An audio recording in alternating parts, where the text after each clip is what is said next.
Hey everyone, it's Lexi. So in today's video, I'll be sharing with you the books that I want to read for this spring. So spring is I emerged from reading, fantastical books, like really thick, murder mysteries, kind of darker fantasy, and where I kind of pivot towards kind of books that are a little bit more, wider in genre. So I kind of branch out to, more historical fictions that are a little bit not like thick, nonfiction, all these things. So these are where I start to kind of, have more of a diverse kind of a reading season. So I've picked out 5 books that I want to have on my spring TBR that are, again, all over in terms of genre, which is exciting. So without further ado, let's get started. So starting up, I first have Playground by Richard Powers. This is a book that has been on my TBR for over a year now, and it just seems really interesting, and I feel like this is kind of the perfect time of year to pick this up. And basically it says here, Raffi and Todd are 2 polar opposites at an elite high school where they bond over a 3,000-year-old board game. It sets them up for life. Raffi will get lost in literature while Todd's work will lead to a startling AI breakthrough. Elsewhere, Evie sinks to the bottom of a swimming pool in Montreal strapped to one of the world's first aqualungs. Ina grows up in naval bases across the Pacific with art as her only home. All of these people meet on the history-scarred island of Makiti in French Polynesia, marked for humanity's next great adventure, a plan to send floating, autonomous cities out into the open ocean. As the seasteaders close in, how will Evie play the ever-unfolding oceanic game? Will Ina find a way to counter the move with her art? Todd and Raffi, now estranged, still find themselves in competition. Todd unravels while working on an idea to redraw the boundaries of human mortality, while Raffi and the residents must decide if they will greenlight the new project on their shores and change their homes forever. So I think this one just seems really interesting and a little unique. I really like how it kind of follows different characters. It's giving me very similar vibes to Anthony Doers, I think. I will have like a picture up here of what I think it is, but basically what the book is coming to my mind of, but where it kind of follows people, in whose different lives that eventually come together or are somehow connected to each other. I really enjoy that. It just seems like it's unique, something different, and a good palate cleanser for kind of, going into spring and, summer reading. Next, this is a duology that I've been wanting to get to, and I feel like the cover is kind of springy, so maybe that's why I gravitated towards it. And it is A River Enchanted by Rebecca Ross, as you can see with the flowers. It was making me think of spring, and even the tulips that are coming up in our garden right now, which is crazy. But this is, again, one that I've heard great things about, and I'm just interested to see what I think.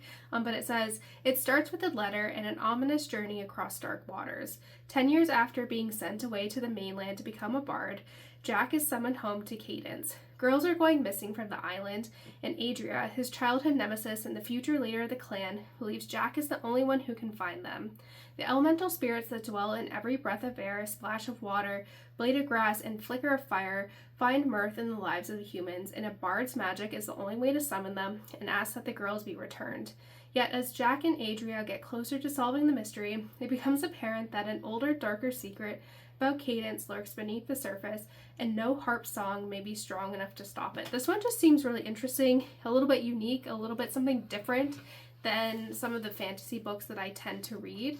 So I remember I read her other duology, which I really enjoyed, and she just has really great writing, so I'm really interested to see how I feel about this one. It just seems like a really unique fantasy, so it's one that I'm definitely intrigued by and, curious to see how I feel about it.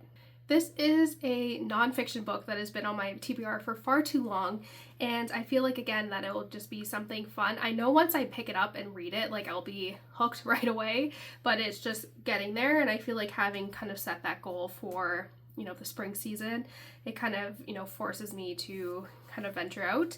And it is Kindred by Rebecca Wragg Sykes. This one just has been, again, piqued my interest for such a long time, and I don't know why it's taken me so long to pick it up off my TBR shelf.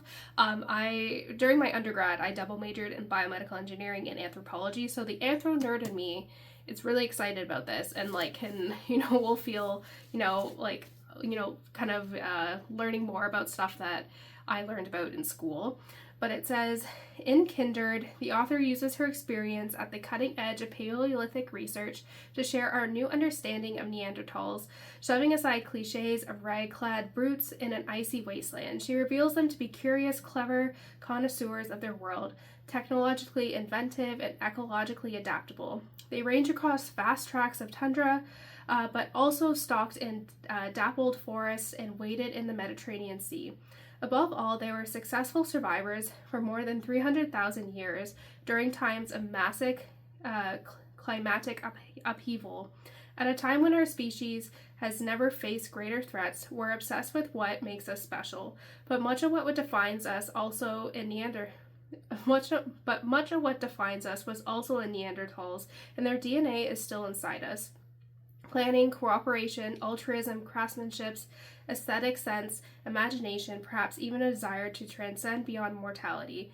It is only by understanding Neanderthals that we can truly understand ourselves. Yeah, so this one just seems really interesting. Like I said, I have kind of a background in this area. Obviously not a career in it, but I did learn a lot about this stuff. And it's just something that I just find so intriguing, like human evolution, like how we had like another branch of kind of within, the human species that is so connected, but it's got lost to time, and what we've learned about them through excavations and all these things. So it seems like it'll be really interesting, and again, the little anthro nerd in me is probably gonna love this. Next, I have The Life She Was Given by Ellen Marie Wiseman. Again, this isn't a book that's been on my TBR for a while, and I know this is an author that I really enjoy. Just for whatever reason, I have been not really gravitating towards reading it, but I feel like I don't know, it gives me spring whenever I see this cover. And I was like, this might be a fun one to read in, this season, but it just is really interesting to me. So it says, on a summer evening in 1931, Lily Blackwood glimpses circus lights from the grimy window of her attic bedroom. Lily isn't allowed to explore the meadows around Blackwood Manor. She's never even ventured beyond her narrow room. Mama insists it's for Lily's own protection, that people would be afraid if they saw her. But on this unforgettable night, Lily is taken outside for the first time and sold to the circus sideshow. More than 2 decades later, 19-year-old Julia Blackwood has inherited her parents' estate and horse farm. For Julia, home was an unhappy place full of strict rules and forbidden rooms, and she hopes that returning might erase those painful memories. Instead, she becomes immersed in a mystery involving a hidden attic room and photos of circus scenes featuring a striking young girl. At first, the Barlow Brothers Circus is just another prison for Lily, but in this ragtag, sometimes brutal world, Lily discovers strength, friendship, and a rare affinity for animals. Soon, thanks to elephants Pepper and Jojo and their handler Cole, Lily is no longer a sideshow spectacle, but the circus's biggest attraction, until tragedy and cruelty collide. It will fall to Julia to learn the truth about Lily's fate and her family's shocking betrayal, and to find a way to make Blackwood Manor into a place of healing at last. Moving between Julia and Lily's stories, Ellen Marie Wiseman portrays true, extraordinary, very different women in a novel that, while tender and heartbreaking, offers moments of joy and indomitable hope. This one, again, it just seems so unique and different. This author, I've read a few of her books, and she does a fantastic job at writing from like historical points of views and kind of weaving 2 different storylines. This one seems so unique with the circus scene and the kind of the era mystery surrounding that. So I think that setting would be, really exciting and something, fun to really dive into this season. I feel like a common theme in this video is just books that that have been on my TBR for a long time and I just want to finally get to. So next up I have A Darker Shade of Magic by V.E. Schwab. This is a book my boyfriend at the time, now husband, got for me at Half Price Books like a long time ago, and I still haven't read it yet, but I know this is a series everyone really loves, and so I'm tempted to give it a try, and like I said, he read it, he's enjoyed it, so I expect to like it as well. Again, it's just one, for whatever reason, I just haven't been picking up. But it says, welcome to Grey London, dirty and boring, without any magic, with one mad king, George III. Then there is Red London, where life and magic are revered, and White London, a city slowly being drained through magical war down to its very bones. And once upon a time there was a Black London, but no one speaks of that now. Officially, Kel is the Red Traveler, one of the last magicians who can travel between the worlds, acting as an ambassador and messenger between the Londons in service of the Marish Empire. Unofficially, he's a smuggler, which is a dangerous hobby for him to have, as proved when Kel stumbles into a setup with a forbidden token from Black London. Fleeing into Grey London, Kel runs afoul of Delia Bard, a cut purse with lofty aspirations, who first robs him, then saves him from a dangerous enemy, and then forces Kel to spirit her to another world for a proper adventure. But perilous magic is afoot, and treachery lurks at every turn. To save all the worlds, they must first need to stay alive. This one seems interesting. Like I said, this book series has been out for a while, and I've heard really great things. So I feel like this is, right up my alley with, themes that I like. So I'm just very surprised that I haven't picked it up. But again, I think having put this on my TBR kind of forces me. Like I said, I know I'm gonna like it, but I don't know why. I just haven't been gravitating towards it.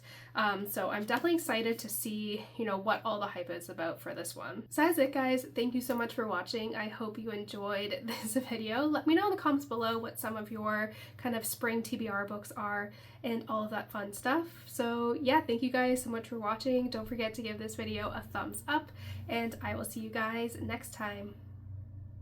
Bye, guys.